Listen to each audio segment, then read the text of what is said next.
Hello everyone, this is Poonam Singh. Warm welcome to all of you in my Annapurna classes. ये आपका last chapter है। क्या है? Last chapter है congrats.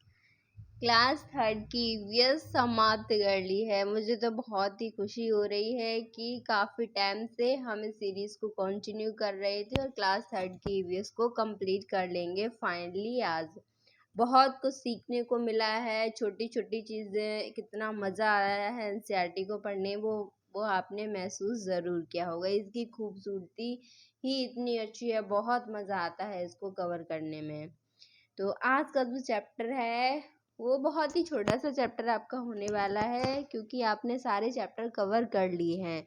तो उसके ही कुछ पार्ट्स के बारे में आपसे बोला जाएगा।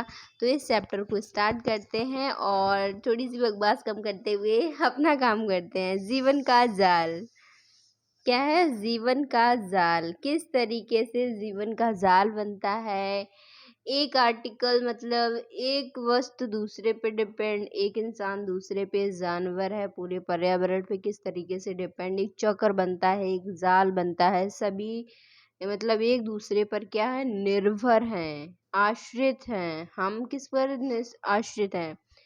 किसी भी पॉइंट को ले लीजिए, आप घर में रहते हैं तो आप घर पर आश्रित हैं। घर क्या ऐसे ही बन जाएगा? उसको अगर अगर ईंटों का बना है तो ईंट कहाँ से आएगी? मिट्टी पकेगी पहले, मिट्टी कहाँ से है? तो इस तरीके से सब एक दूसरे से कनेक्टेड है। हम क्या है? निर्भर हैं किसी ना किसी पर। अब आप देख लीजिए, जंगल देख लीजिए, अब लकड़ी हमें मिलेगी, उस पर हम निर्भर हैं, उसका भी बहुत यूज़ होता है, आप सभी को पता है। कोई भी एग्जाम्पल लीजिए, हम किसी ना किसी पर निर्भर हैं। ये जीवन का जाल ही है। सभी, हम ही नहीं, सभी पेड़ पौधे पशु पक्षी सभी एक दूसरे पर क्या है? निर्भर हैं। तो वही इस चैप्टर में आपको बताया गया है। क्या बताया गया है? देखिए, इसमें कुछ आपको इमेज दिखाई दी होंगी, जैसे कि घास, सूरज, पानी और क्या है? गिलहरी, सांप, पेड़ पौधे। अब क्या है? जैसे कि पेड़ पौधे को ले लीजिए, तो पेड़ पौधे हैं बिना जो सूरज है, कुछ पेड़ पौधे हैं जो जिनको रोशनी की आवश्यकता नहीं होती है, अन्यथा जितने भी आपके प्लांट्स हैं सभी को जो लाइट है, सनलाइट है, वो क्या है? वो चाहिए ही चाहिए होती है। और फिर फल है, फल का मनुष्य भी जो भी पेड़ पौधे हैं उनसे मनुष्य भी लाभ लेता है, जानवर भी लाभ लेते हैं, हिरन, गाय, भैंस, इनको भी तो चारा चाहिए होता है। तो किस तरीके से सब एक दूसरे पर डिपेंड है आप देखेंगे। इसमें आपको क्या बोला गया है कि अब तक तुमने करीब करीब ये पूरी किताब पढ़ ली होगी। हाँ जी, बिल्कुल, हमने ये पूरी किताब पढ़ ली है। तुमने पेड़ पौधों के बारे में भी जाना है, बहुत अच्छे से जानवरों के बारे में भी जाना है, पानी के बारे में भी जाना है, क्योंकि पूरा एक टॉपिक पानी पर डिपेंड था। घर के बारे में भी जाना है, किस तरीके से असम के घर अलग, राजस्थान के अलग, मनाली के अलग। मैंने घरों के बारे में भी बहुत अच्छे से जाना है, वाहनों के बारे में भी, और भी अन्य कई चीज़ों के बारे में पढ़ा है। जी हाँ, ठीक है, सभी के बारे में पढ़ा है, जैसे कि पक्षी, चंद्रमा, गाय, चूहा, मिट्टी, घर, हवा। किसी को भी ले लीजिए, घर ले लीजिए, तो ये घर किसका बना है?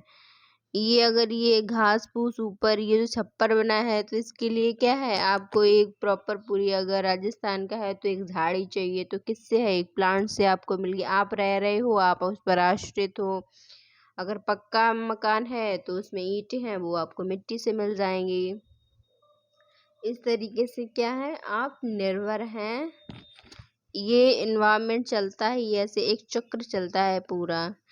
तुम बता सकते हो कि हमने इन चीज़ों के बारे में कुछ ना कुछ सोचने की कोशिश क्यों की? इसलिए सोचने की कोशिश की क्योंकि हम इन पर क्या है? निर्भर हैं। क्या है? निर्भर हैं। चित्र में दिखाई चीज़ों से हमारा क्या नाता है? चलो पता लगाएं। सबसे पहले दी गई खाली जगह में चित्र बनाओ भाई, बनाओ चित्र। ये यहाँ पर चित्र है। अब तुम अपने एक चित्र से एक लाइन खींचो और इन चीज़ों को जोड़ो जो तुम्हें अपने जीने के लिए ज़रूरी लगती हैं। क्या तुमने खुद को घर से जोड़ा है? जैसे कि यहाँ पर आपको अपना फिगर बनाना है। ये देखिए, ये मैंने आपको बना दिया है। आपको किन किन की चीज़ को ज़रूरत होगी? चूहे की ना, लेकिन आप नहीं जानते हो कि बहुत सारे लोग चूहे को भी खाते हैं। हाँ, आपको नहीं पता होगा, बट इट्स ट्रू। जैसे कि अपने हिसाब से देखिए, जैसे कि मिट्टी है तो आप खेती करेंगे तो मिट्टी की ज़रूरत पड़ेगी, तो इस पर भी निर्भर हैं। अगर गाय है तो मिल्क चाहिए आपको, उस पर भी निर्भर है। रोशनी, लाइट, इस पर भी। चिड़िया क्या है, चिड़िया तोते की भी तो जरूरत होती है आपकी लाइफ में। क्यों? आपने एक चैप्टर नहीं पढ़ा था कि उसमें जब रानी जी ने पेड़ जो बगीचे में है माली से कह दिया था कि एक भी तोते नहीं आने चाहिए, इस टाइप से, तो सारे जो कीड़े लग गए थे, फिर वो फल कितने बेकार हो गए थे। तो क्या है, डिपेंड है, इस तरीके से ये पूरा चक्र बन जाएगा। और घर भी हो जाएगा। हवा, क्या आप हवा के बिना रह सकते हो? बिल्कुल भी नहीं। तो सभी एक दूसरे पर क्या है, निर्भर हैं। तो ये एक्टिविटी है, बहुत अच्छे से आप कर लेंगे। फिर है, देखो घर किन किन चीज़ों से जुड़ता है। अब घर, जैसे कि ये घर है आपको, ये है तो ये किन किन से, लकड़ी से, ईंट से, मिट्टी से, पानी से। लकड़ी जो हमें पेड़ से मिलती है, ईंट जो पानी और मिट्टी से जो बनाई जाती है, मिट्टी जो हमें ज़मीन से मिलती है, पानी हमें नदी, तालाब, कुएं, बारिश से मिलता है। अब क्या है, ये एक पूरी चेन होगी, एक जाल हो गया कि घर कैसे बनता है। क्या एक ही कोई एलिमेंट है उससे आपका घर बन जाएगा? उसमें लकड़ी चाहिए, ईंट चाहिए, मिट्टी चाहिए, पानी चाहिए। अब लकड़ी कहाँ से मिली? पेड़ से। ईंट कहाँ से मिली? हमें पानी और मिट्टी को गूंथ कर बनाया जाता है। मृदा हमें जमीन से मिली, पानी हमें नदी, तालाब और कुएं से मिला। तो सभी एक दूसरे से क्या है, सभी कनेक्टेड है एक दूसरे से। इस तरीके से आप ये समझ गए होंगे। अब किसी भी, मतलब किसी भी आप ले लीजिए और सोचिए उनसे क्या क्या आप और भी जोड़ सकते हो। इतना सब करने पर क्या बन गया ना, एक बड़ा सा जाल। क्या बन जाएगा? एक जाल बन जाएगा। यह जाल देखकर तुम क्या समझे कि सभी एक दूसरे पर क्या है, निर्भर हैं। तुमने जो जाल बनाया अपने अपने दोस्तों को दिखाओ, और जो जाल है और सब एक जैसे हैं तो साथियों पर, इस पर क्या है, आपको चर्चा करवानी है। बहुत ही सिंपल था, इजी था। इसको आप देखेंगे कि बच्चों द्वारा बनाया गया जाल उनके जो परिवेश है उसके आसपास मिलने वाली जो चीज़ें हैं वो किस तरीके से एक दूसरे पर निर्भर हैं उसको दर्शाता है। इस विषय पर चर्चा करके उन्हें जाल बनाने में क्या मिलेगी, मदद मिलेगी। अब जैसे कि आप अगर चले जाइए पूर्वोत्तर राज्यों में, तो अगर वहाँ के बच्चे उस जाल को बनाएंगे तो पर्यावरण को बहुत अच्छे से दिखा पाएंगे, क्योंकि वहाँ पर आपको जो पेड़ पौधे हैं वो बहुत ही ज़्यादा मात्रा में मिल जाएंगे। तो किस तरीके से वो पेड़ पौधों का यूज़ करते हैं, कैसे किस तरीके से काम में लाते हैं, तो क्या है, वो बहुत अच्छे तरीके से जानते हैं। तो बच्चे हैं वो अपने परिवेश के बारे में ज़्यादा अच्छे से जानते हैं। जैसे कि आप नॉर्थ ईस्ट में रहते हैं तो वहाँ के परिवेश के बारे में अच्छे जानते हैं, आप साउथ में रहते हैं तो वहाँ के परिवेश के बारे में आप बहुत अच्छे से जानते हैं।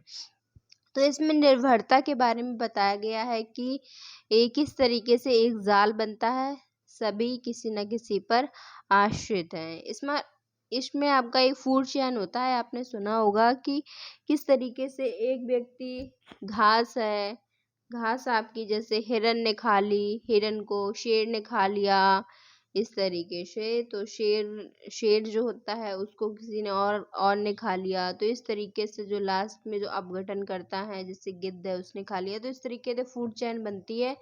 तो ये सभी पर निर्भर है कि मान लो आप कह दो कि ये तो बहुत गलत है, कि आप जैसे कि हिरन को मार रहे हो कि खा रहे हो, या इस तरीके से कोई, अगर आप उनका जो भी है ये चक्र है उसको बिगाड़ोगे, उनका कंजप्शन नहीं होगा।